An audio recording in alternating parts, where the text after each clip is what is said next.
Hello, everyone. Welcome to my Ask Me Anything podcast. This is my second episode, and I have some pretty awesome questions for today, and I'm so excited. So let's start. Question number one: how to go viral on Substack? Going viral on notes should not be your ultimate goal. People with huge audiences get more engagement on notes. What seems viral to some is rather usual for others. With your audience growth, you'll gain traction on your notes much easier and faster. But you have to be on notes. It's a must if you want to grow your list. I'd assume that's the real goal behind the question. Slow and steady wins the race, and you need a clear content strategy for notes. I identified 3 types of notes that have high potential to gain more traction and eventually go viral. Notes that celebrate wins or show results with your journey to achieve them. Educational notes with short tips and personal stories. And remember, not all viral notes convert to subscribers. If your note tells a personal story that has almost nothing to do with your Substack, like one of my notes with 10k likes, you'll gain fewer subscribers. Write notes that clearly connect to the topics you cover in your Substack. Show results and achievements from your work. Those types of notes are most likely to convert to paid subscribers. Even if they don't, for sure, you're gonna get more free subscribers. Your content needs to be so good people can't ignore it. Here's a list of some tips on how to achieve that. Polarizing opinions, for example. Most Substack writers are leaving money on the table. Actionable guides, for example, how I got my first 1000 subscribers in 60 days, step by step. Controversial hot takes, for example, why free newsletters are a waste of time. Deep value posts, for example, a framework for growing your newsletter to 10k readers. Personal breakthroughs, for example, how I went from zero to bestseller in 90 days. Make your post titles irresistible. For example, the one thing that 90% of Substack writers get wrong. Ask for sharing, end every post or note with something like this. If you got value from this, share it with one writer who needs to see it. Question number 2. My notes don't get traction. What should I do? Don't worry, you're not alone. Many writers struggle with this at first, but the good news? There's a strategy to make them work for you. Here's what you need to do. 1. Engage before and after posting. Substack Notes works like a social platform. If you're just dropping posts and leaving, it's no surprise they're getting ignored. Instead, comment on other people's notes before and after posting yours. Reply to comments on your notes. This boosts visibility. Interact and collaborate with other people. Start recommending others, and some of them will recommend you back. This will boost your growth and also your engagement on your notes too. Write notes that spark interaction. Notes aren't just mini essays. They need to be short, engaging, and invite conversation. Try this. Make it personal. Talk in first and second person singular. Ask questions. Make it impossible not to answer. Drop counterintuitive insights. This sparks more curiosity. Example. Most writers focus on traffic, but retention is what really makes money. 3. Engage your existing readers.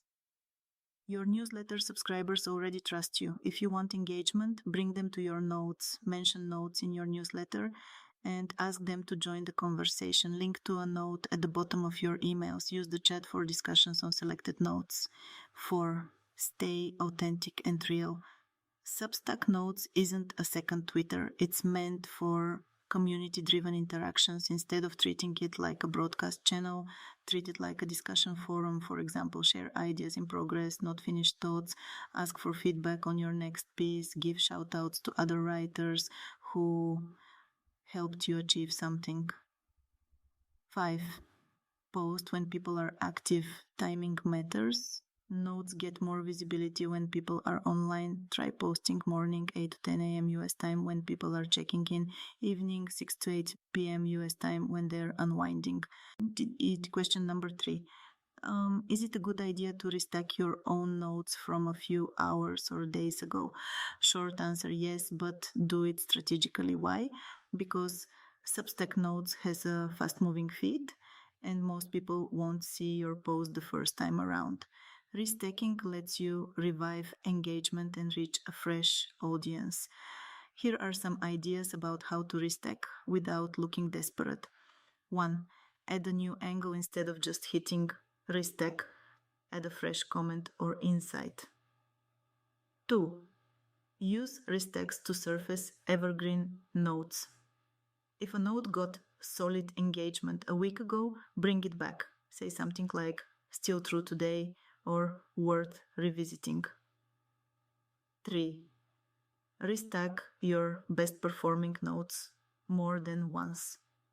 If a note got good engagement, it's worth resharing in a few weeks. When restacking is a bad idea if you're only restacking and never engaging with others. If you're restacking too soon, give it time after posting. If the note wasn't relevant anymore, e.g., join my event tomorrow won't work next week. Question number 4. What's the difference between minimal growth, moderate growth, and exponential growth in percentages? I track conversion rates when it comes to growing paid subscribers.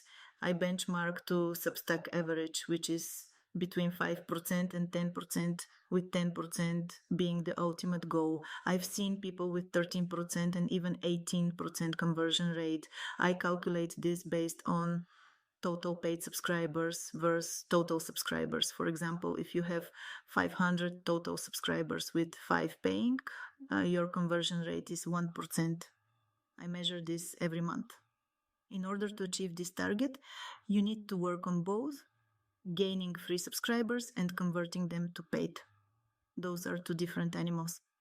To gain free subscribers, you need to stay active on notes, interact and connect with other people on the platform. Best levers for growth are notes, engaging with other people, and recommendations. To gain paid subscribers, you need to work with your free subscribers, consistently deliver valuable content, and promote your paid tier in all possible ways. Now, there's one thing to remember.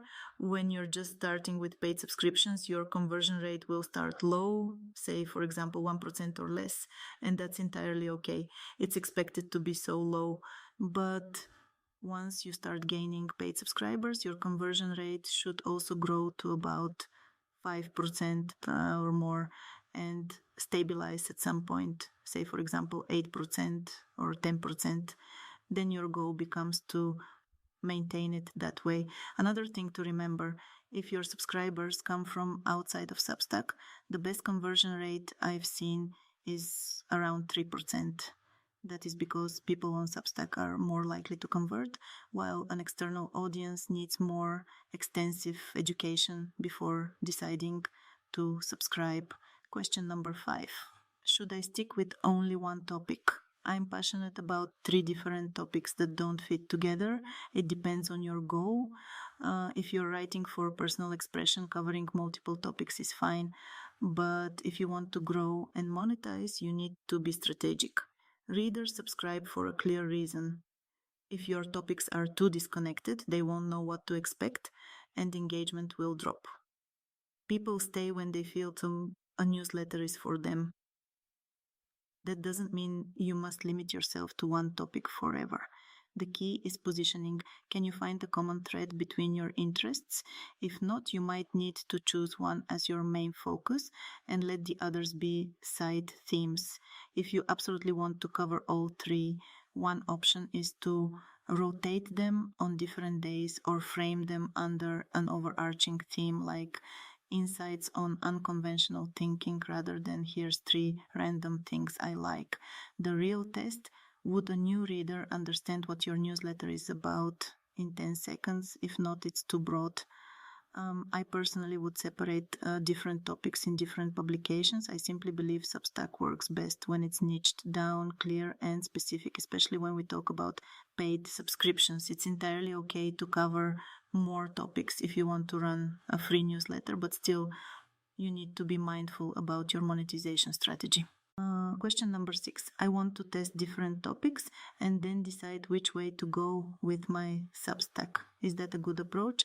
I'd say a big no. With Substack, you need to decide on your strategy, define your paid offer, and then go and test. If you just write about different topics randomly, you won't know why something works or doesn't, and people will unsubscribe the moment you decide to focus on just one topic. A random testing approach is risky because it confuses both you and your audience. If someone subscribes for one type of content but then sees unrelated posts, they're more likely to disengage or unsubscribe. You don't want to build an audience that's split across multiple interests because the moment you niche down, a portion of them will leave. Instead, start with strategy first, testing second. I'd test different topics only if they're connected to each other. For example, instead of testing three totally different topics like AI, productivity, and personal finance, think about an overarching concept that ties them together, like smart systems for creative entrepreneurs. Testing without direction is a waste of time and effort. Testing with a framework is data-driven growth, so define your strategy first, then test inside the right boundaries. Question number 7, should I create a digital product for my paid subscribers? A one-time digital product as your only paid offer is a subscription killer. People will sign up to your monthly plan, grab the product, and unsubscribe before the next billing cycle. You need an ongoing value system to keep them subscribed. Here's how to do it right. The digital product as a hook, not the whole offer. A great strategy is to use the product as a bonus for new subscribers, but not the main reason they stay. This could be an exclusive guide, workbook, or resource that helps them get a quick win. A private database, template, or tool they can use. A mini course or structured content that leads into your ongoing subscription, the ongoing value that keeps them subscribed. Once they grab the product, what keeps them paying? This is where recurring value comes in. Examples: exclusive weekly/monthly deep dives they can't get elsewhere. Access to a private community, Slack, Discord, group Q&A, monthly live calls, strategy sessions, or Ask Me Anything sessions. Tools, templates, or case studies updated over time, or simply create the digital products in public, one chapter at a time. Subscription plus product bundling. If your product is valuable, you can bundle it into an annual plan to increase retention. Example, get my premium course, 97 on value, free when you subscribe to the annual plan. Annual members get exclusive access to my digital library. Think long-term monetization. The digital product should complement your paid newsletter, not replace it. Your goal is to create a system that continuously provides value so people stay subscribed for months or years, not just a quick transaction. So yes, create a digital product, but make it a part of your subscription strategy, not the whole offer. Use it as a hook, but build an ecosystem that keeps people coming back. Question number 8. I'm not an expert in anything. Maybe Substack isn't for me.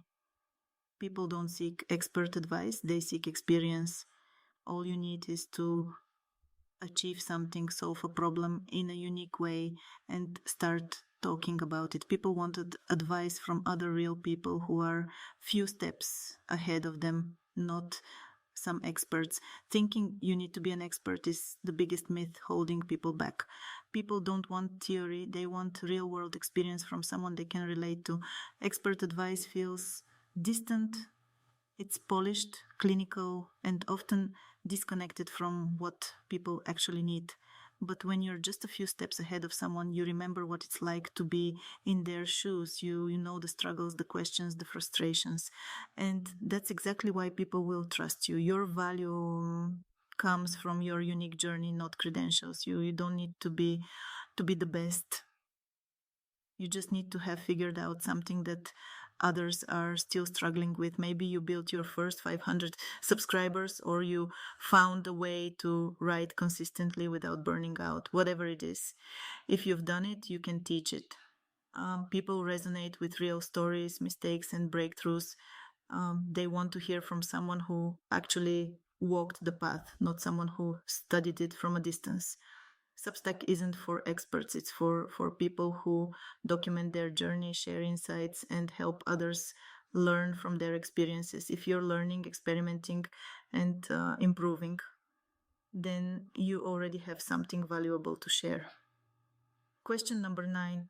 I'm here just to write and share my ideas, but I think no one will pay me for that. Thoughts? You won't make any money just by sharing ideas. You need to make products out of these ideas, provide solutions to problems. Your ideas are a treasure. You just need to present them properly so that people will pay you for them. Writing and sharing ideas is great, but if you want to make money, you need to package those ideas into something people find valuable. Ideas alone don't sell. People don't pay for inspiration, they pay for solutions. Your job is to take your ideas and turn them into something tangible, a framework, a method, a system, a roadmap. You need to connect your ideas to a real outcome that people want. Think about it this way. People don't pay for thoughts about productivity. They pay for a system that helps them get more done. They don't pay for random insights about newsletters. They pay for a strategy to grow theirs. They don't pay for opinions about creativity. They pay for a process that helps them create consistently. Your ideas are valuable, but value isn't just about information. It's about transformation. People pay for clarity, simplification, and results. If you want to make money writing, ask yourself, how can I structure my ideas into something actionable? What problem do my ideas help solve? How can I turn my insights into tools, templates, or a step-by-step approach? You don't have to change what you write about. You just have to present it in a way that makes people see the benefit of paying for it. Question number 10. I see people who grow faster on Substack are writing about making money online and sharing their Substack stats. Is that what I need to do? Yes, these things gain traction fast, but no, you don't need to write about making money online or share your Substack stats to grow. That's just one of many paths. And while it works for some, it's not the only way. The reason those writers grow fast is that they're tapping into a high demand topic. People always want to know how to make money and grow an audience. But if that's not what you're genuinely interested in, forcing yourself into that niche won't work long term. Instead of copying what others do, focus on why people subscribe in the first place. Readers want one of three things: to learn something valuable, solve a problem, get inspired, or be entertained.